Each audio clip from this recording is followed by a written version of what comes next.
ఓం శ్రీ గురుభ్యో నమః. హరి ఓం. శ్రీమాత్రే నమః. ఆయుః కర్మ చ విత్తం చ విద్యా నిధనమేవ చ పంచైతాన్యపి సృజ్యంతే గర్భస్థస్యేవ దేహినః.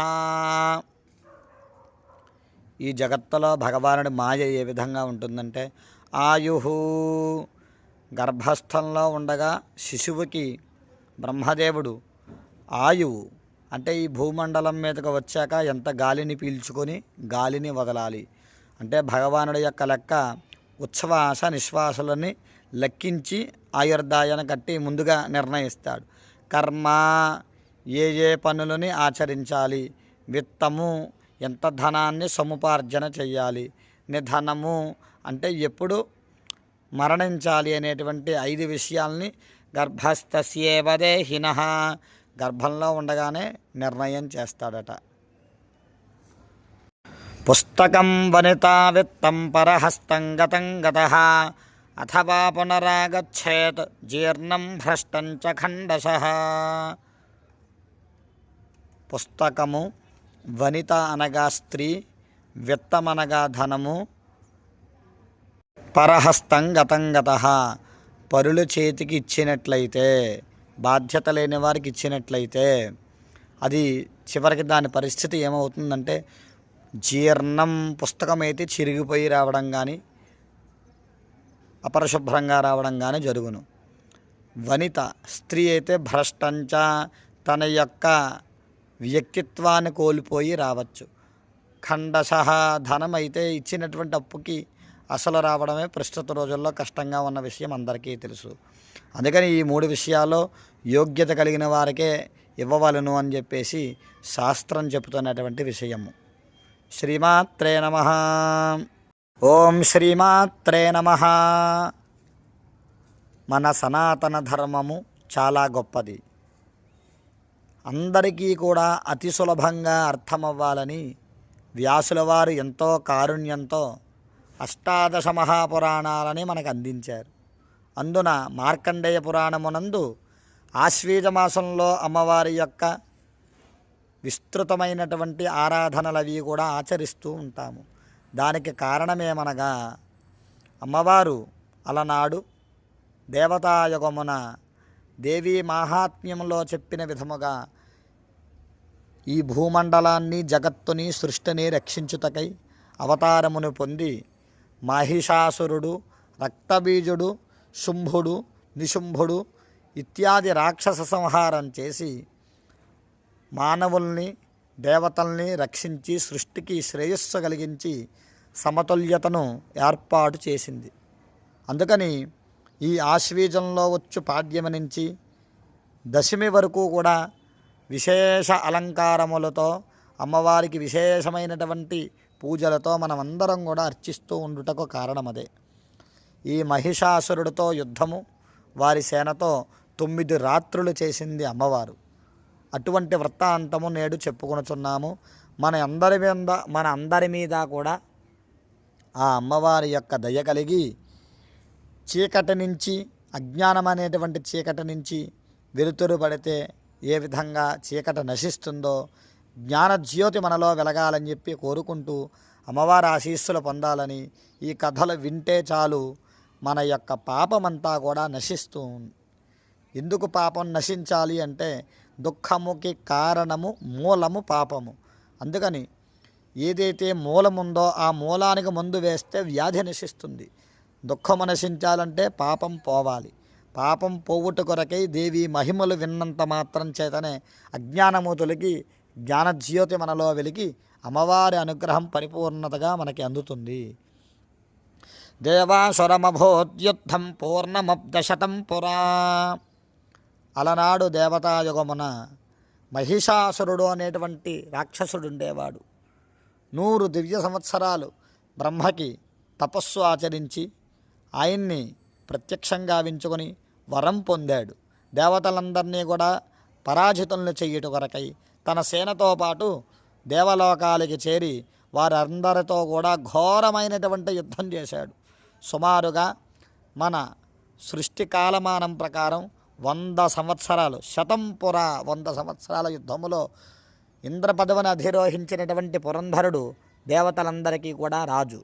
ఆయనతో పాటు ఇంద్ర, అగ్ని, యమ, నిరుతి, వరుణ, కుబేరాది దేవతలందరూ కూడా పరాజితులయ్యారు. తమ తమ యొక్క పదవుల్ని కోల్పోయి మహిషాసురుడు పెట్టేటువంటి హింసాకాండ పైశాచకత్వానికి నలిగిపోతూ రావణకాష్టం వాడు చేసేటువంటి రాజ్య పరిపాలనలో వీరందరూ కూడా అష్ట కష్టములన్నీ కూడా అనుభవిస్తూ ఆ కష్టములకి తాళలేక బ్రహ్మ, విష్ణు, మహేశ్వర వద్దకి చేరుకున్నారు. బ్రహ్మ, విష్ణు, మహేశ్వరులతో పాటు 33 కోటి దేవతలందరూ కూడా ఒకే చోట ఏకీకృతమై ఈ రాక్షస వధ జరగాలంటే ఏమి చెయ్యాలని ఆలోచన చేస్తూ ఉంటే అప్పుడే పరమేశ్వరుడి యొక్క త్రినేత్రము నుంచి ఒక జ్వాల వెలువడింది. అలాగే బ్రహ్మదేవుడి యొక్క పాదముల నుంచి ఒక శక్తి, విష్ణుమూర్తి యొక్క బాహువుల నుంచి శక్తి, ఇంద్రుడి యొక్క ఇంద్రాది దేవతల శరీరముల నుంచి ఒక శక్తి, జ్వాలా వ్యాప్త దిగంతరం, మరో సూర్యుడు ప్రకాశించినట్టుగా ఒక జ్వాల ఏర్పడింది. ఆ జ్వాల సృష్టి అంతటికీ కూడా మరో సూర్యుడి వలె ప్రకాశాన్నిస్తూ ఉందట. ఏ ఏ దేవతల శరీరం నుంచి ఏ ఏ శక్తులు వెలువడ్డాయో అవన్నీ కూడా ఆ జ్వాలకి ఒక రూపాన్ని ఏర్పాటు చేశాయట. విష్ణుమూర్తి తేజస్సు బాహువులుగా, పరమశివుడి యొక్క తేజస్సు ముఖముగా, బ్రహ్మదేవుడి తేజస్సు పాదములుగా, అష్టవసువుల యొక్క శక్తి చేతి విరేళ్లగా, వరుణుడి యొక్క శక్తి నాభిగా, కుబేరుడి యొక్క శక్తి నాసికగా, ఇలా సమస్త దేవతల యొక్క శరీర భాగముల నుంచి విడివడినంటి శక్తి అమ్మవారి యొక్క సర్వాభరణములుగా, సర్వ శరీర భాగములుగా ఏర్పడింది. వెంటనే ఆ శక్తికి నమస్కరించారు 33 కోటి దేవతలు. ఇక్కడ మనం ఆలోచించవలసినటువంటి విషయం ఏమనగా, అందరిలోనే ఉన్నటువంటి శక్తే అమ్మవారు, అందరి స్వరూపమే అమ్మవారు. అయిన తర్వాత అమ్మవారికి వెంటనే క్షణకాలం కూడా ఆలస్యం చేయక పరమేశ్వరుడు తన యొక్క వాహనం సింహాన్ని ఇచ్చి తన త్రిశూల నుంచి మరో త్రిశూలాన్ని పుట్టించి అమ్మవారికి ఆయుధంగా ఇచ్చాడు. అలాగే బ్రహ్మదేవుడు అక్షమాల కమండలము, విష్ణుమూర్తి సుదర్శన చక్రము, కుబేరుడు పానపాత్ర, ఇంద్రాది దేవతలందరూ వారి దగ్గర ఇంద్రాది దేవతలు వారి దగ్గర ఉన్నటువంటి సమస్త ఆయుధములని కూడా అమ్మవారికి ఇచ్చారు. అమ్మవారికి సహస్ర హస్తములు కలవి.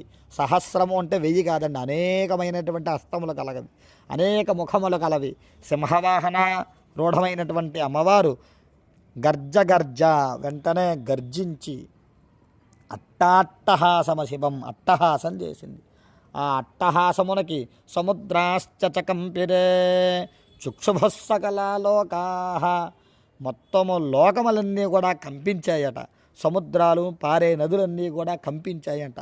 ఆ ధ్వని ఎటు వస్తుంది అని చెప్పి మహిషాసురుడు యొక్క సేన హృదయమునందు భయాందోళన కలిగి వారంతా ఆ యొక్క శబ్దం విన్న ప్రదేశమునకి కోటి కోటి సహస్రైస్తు రథానాందంతినాం తథా, వేల కోట్ల కొద్దీ సైన్యము, రథములు, గజపదాదులు, రథికులు, రథములు అన్నీ చతురంగ బలాలతో యుద్ధానికి వచ్చారట.